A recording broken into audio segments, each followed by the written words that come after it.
welcome to Diecast Restos. I'm Jason, and today I'll be customising this Majorette Fiat Ritmo, or Strada if you're of the English-speaking persuasion. This is a model from what I consider to be Majorette's golden era of highly detailed and high-quality products. Its large plastic bumpers reflect those on the real car, and also form the full interior as well as providing its bonnet scoop. I wanted to give this model a period-correct colour scheme, but the things I struggled with most were the wheels. They're quite distinct.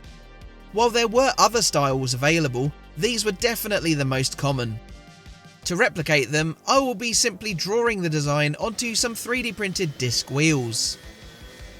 Fiat began designing a replacement for their 128 sedan in 1972. Following the body style of their 127, as European manufacturers began their shift to small family hatchbacks.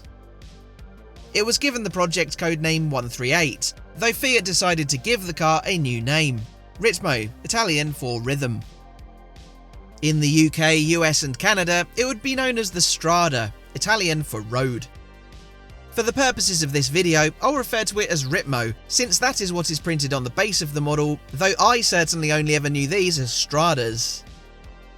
Designed by Pierangelo Andriani and Sergio Sartorelli, the Ritmo was manufactured at Fiat's Casino plant using a system developed by their subsidiary, Comau, called RoboGate. Sounds like a robotic scandal. What RoboGate actually did was automate the body shell and welding process using robots, which gave rise to the advertising slogan, "Hand-built by robots." Launched in 1978, the 3 and 5 door Ritmo was offered with a 1.1, 1.3 and 1.5 litre petrol engines, producing 60, 65 and 75 PS respectively. The power output gave the range part of its model designation, alongside L or CL for the better equipped cars. The 1.5 litre 75cl was initially only available to export markets. All borrowed from the 128, the engines were noticeably quieter in the Ritmo due to better insulation. Offered as standard was a 4-speed manual transmission, 5-speed on the CL, while a 3-speed Volkswagen-derived automatic was a later option. Other benefits previously unseen on Fiats included larger tyres, a rev counter, stereo, passenger side mirror, split folding rear seats, tinted windows, rear window wiper, rear window demister, metallic paint and sunroofs. The colour of the interior was also determined by the exterior paint colour. I've paid attention to this in my considerations for this custom. Beige interiors were found in light blue, red, Kent green and metallic medium green models. Blue interiors came with white, royal blue, metallic light blue and silver cars, while brown was teamed with orange, grey and copper bodies. However, the Ritmo was criticised for its basic trim, such as having no fabric on the door panels. In 1980, a 1.7 litre 55 PS diesel was added to the range on 5-door models only, available in both L and CL trim levels. The short-lived 1979 Targa Oro models, which had mink or black paint, gold accents, alloy wheels, fog lights and dark velour interiors, were replaced in 1981, alongside the 75 export models, by the 5-door only Ritmo Super or Super Strada in the UK, US and Canada. These brought extra higher specs and fittings, and most significantly revised engines, with a 75 PS 1300 and an 85 PS 1500 model. Also in 1981 came the Ritmo 105TC, a sportier 3-door car with a 1585cc Fiat DOHC engine, the Ritmo Cabrio styled by Bertone, and the Ritmo Abarth 125TC. The latter wasn't available in right-hand drive due to the placement of the 2-litre engine's exhaust downpipe. These had Abarth Scorpion badging, chunky 4-spoke alloy wheels, had a top speed of 118 miles per hour and could reach 62 in 8.7 seconds. This casting is based on a 1978 to 1981 First Series Ritmo in 65cl spec, as indicated by some lovely cast detailing. A second series would arrive in 1982, which saw the Ritmo re-engineered and restyled. The chassis weight was reduced by 70 kg, had improved noise, vibration and harshness control, moved the spare tyre from under the bonnet to the boot, saw the fuel tank and fuel filler moved, and most notably had a facelift. This gave the Ritmo a more conventional look, where the headlights no longer intersected the bumper bar, and the tail lights were inset to the body. The bonnet air scoop was also removed.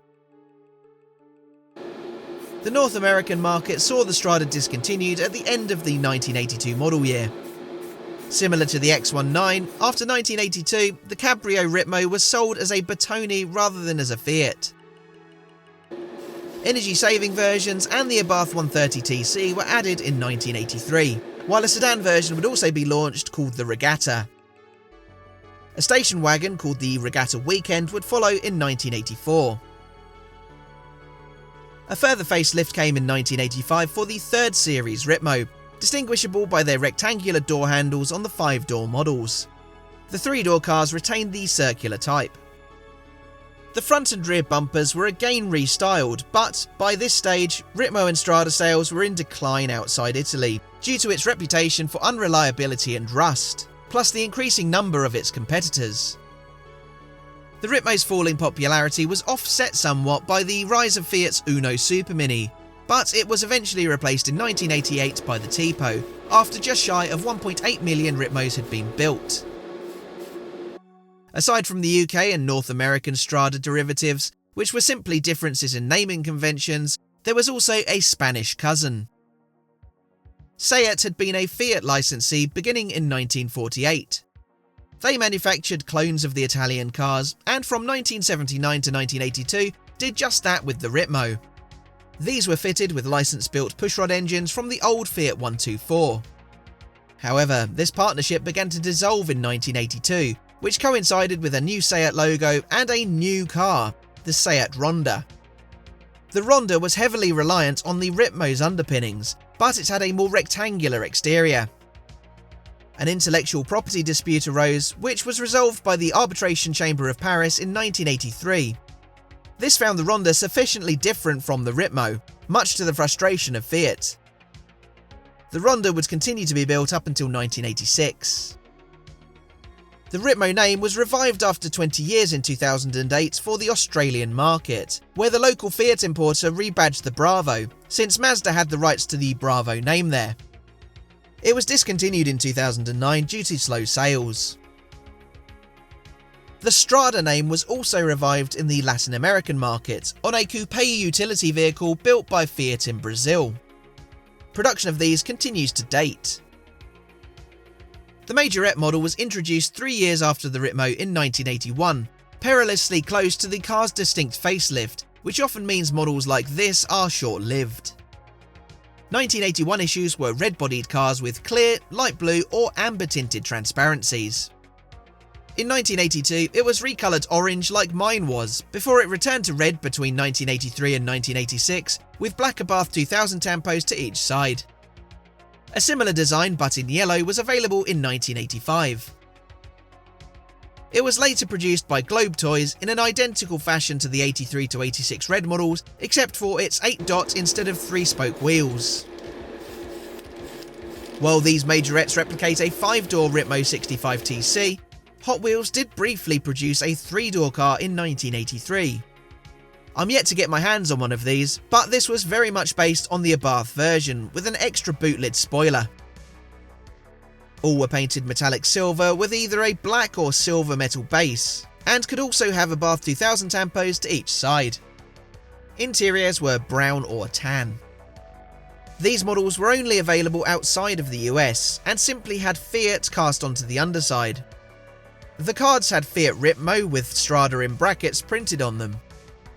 The casting actually had a longer life in India, where it was produced under the Leo Toys banner, and has a huge number of colour and design variations.